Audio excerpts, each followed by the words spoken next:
Hello everyone and welcome to this open day talk for BA Film and Media here at Queen Margaret University. My name's Robert Monroe and I'm a lecturer in film and media here at the university, and for the next 10 minutes or so I'm just going to talk you through some of the things that the course offers in a bit more detail. So in terms of how the course works, there's three related and kind of intertwining strands that we focus most of our teaching through. And the first kind of strand is a critical media and cultural studies approach. How do different forms of media create meaning, whether it's film or television, video game, radio, music, and so on and so on. We try and break them down and understand how they work to tell stories that impart meaning to us. How do they represent different parts of the world and different people? Are there problems with the types of representations that they offer? How do we break that down and analyse those? And also this strand is crucial for encouraging you to think critically about the world, very much in the modern era when your lives are mediated so much through digital technology. You're kind of awash with information communicated to you through digital media. How do you critically think about that media and put it in its rightful context? How do you break it down and analyse it? Things like fake news, which obviously feature throughout the course, are part of the reason why we need to focus on these critical thinking skills and try and embed them within young people at the university. And the middle strand, industries, audiences and contexts, is trying to move beyond just looking at the text in and of itself and to think about how the wider media industries function. Does it matter who owns the media organisations which produce the media that we consume? How can we kind of trace patterns of ownership and business structures and the economics of media? What impact do those have on the type of media that gets made? Does it matter who controls the media? Those questions are core of that part of the course. And also in terms of audiences, us as audiences, our patterns of consumptions have changed radically over the last decade or so with advancements in digital media technology. How do we consume media in the contemporary period and reuse media as well, remix media, make our own media through online platforms? And the third strand, which is related to the previous two as you can imagine, is practical media making.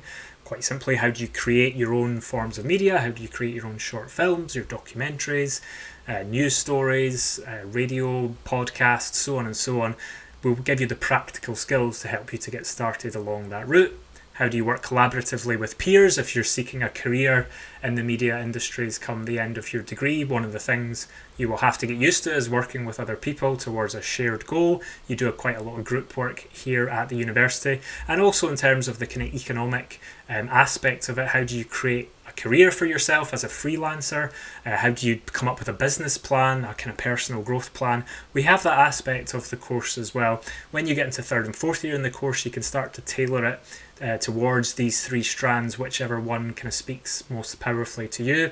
As you heard earlier on in the presentation, we have a kind of business gateway service on the campus to help people start up their own companies. We have quite a few production companies start up most years from recent graduates as well. So all that's kind of embedded within the course. And as we said, we see these three things as being interrelated.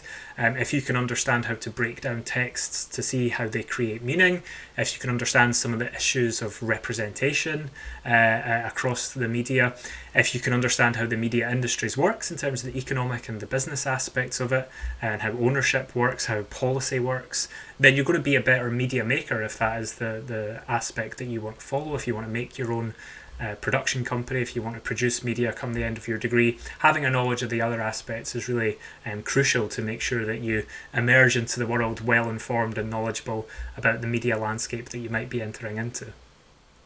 One of the things I thought it might be useful for you to know about is us, members of staff here, and what our interests are in terms of research and teaching. I think this will demonstrate the kind of breadth of knowledge and expertise that we have within the film and media programme, and this bleeds into related programmes such as media and communications and theatre and film as well. So our programme leader in media, film and media is Dr. Martin Zeller-Jacques, and his area of expertise, I guess, is kind of cross-media storytelling and seriality in terms of narratives across different forms of media, whether that's video games or comic books or film or television. Dr. Michael Stewart's expertise is in film studies and film genre, particularly the melodrama. Dr. Jill Marshall is our program leader in media and communications, and you share quite a lot of teaching with the media and communications program, especially in the first 2 years. And her key area of interest is comedy and media forms of comedy, whether that's social media and politics or television comedy. Leslie Ann Dixon is a lecturer in film and media as well. Her area of interest is in audiences, particularly youth audiences. She's done some research with film festivals and youth audiences to see how they kind of engage with film festivals. Dr. Mark Percival is a senior lecturer in media and communications, and his interest is in radio and music are his two main areas of focus. Dr. Mark Gillum is a production lecturer, mainly in photography, along with his colleagues Waleed and Graham, who are our kind of two main media production lecturers, particularly film. Waleed's got expertise in short film and animation, documentary. Graham too, lots of expertise in screenwriting and short filmmaking, kind of no-budget guerrilla filmmaking expertise. And the three newest members of staff, we have Dr. Stephanie van de Peer, whose expertise is in documentary and global film cultures. Myself, my background is in Scottish film culture and screen culture more widely.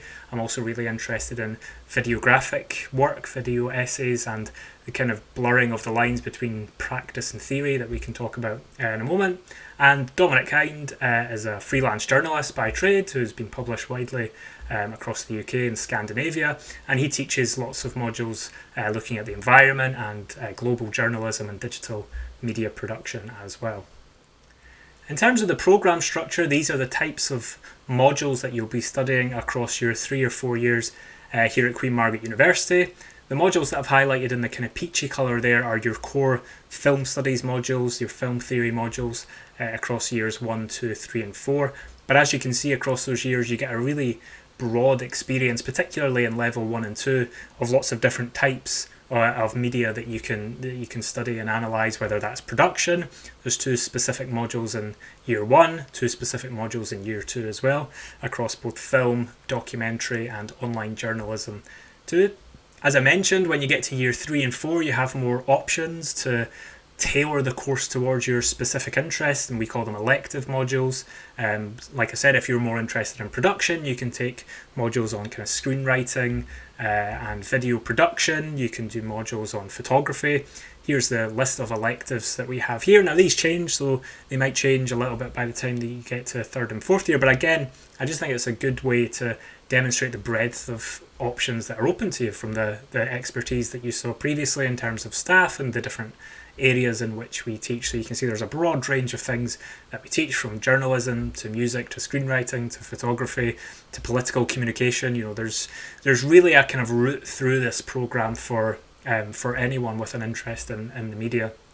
One of the areas that I wanted to highlight in terms of Queen Margaret being quite kind of progressive and innovative in how we think about media is the video essay. Like I said, a module that I teach, and I want to show you some examples of student work throughout. So it's only run in its first year. This is an example from a student called Anton Winters, who made a great video essay looking, balancing film theory and film history with relation to the horror genre, and some fantastic editing skills. So I'll play a little clip from this. As quick as possible. So when you read about horror movies, you get a lot of these guys, the monster guys, especially in the 1920s, 30s and 40s, and then they just can't stop. But then one guy does a stabby scene in a shower, and boom, slasher movies. But I would suggest it was much less like one died and then one was born. Rather, I would suggest the Hollywood Renaissance was like some evil science juice that murdered and then mutated the monster movie into the slasher film. Don't believe me? Well, to explain this, history from an art student.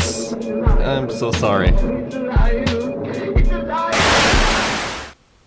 So I just wanted to show you some examples of the kind of production work that's been going on at Queen Margaret University in the recent past, and this is just the tip of the iceberg in terms of the exciting and innovative work that our students and staff are producing.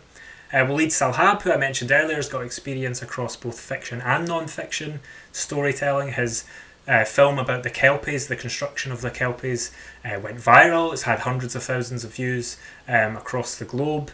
He really kind of pioneered his time-lapse technology, his time-lapse technique in this film that he then took into his short fiction film Avricia, which premiered at the Cannes Film Festival. Graham Drysdale, the other core film and media production lecturer, made his first feature-length film just a few years ago now, and it's available to watch on Amazon Prime. You can see a clip from that on the screen at the moment. Beyond that, our students are continually inspiring and exciting us with their dissertation films. At the end of fourth year, you can have the option in your dissertation whether to undertake a traditional written dissertation, a screenwriting dissertation, or a filmmaking dissertation.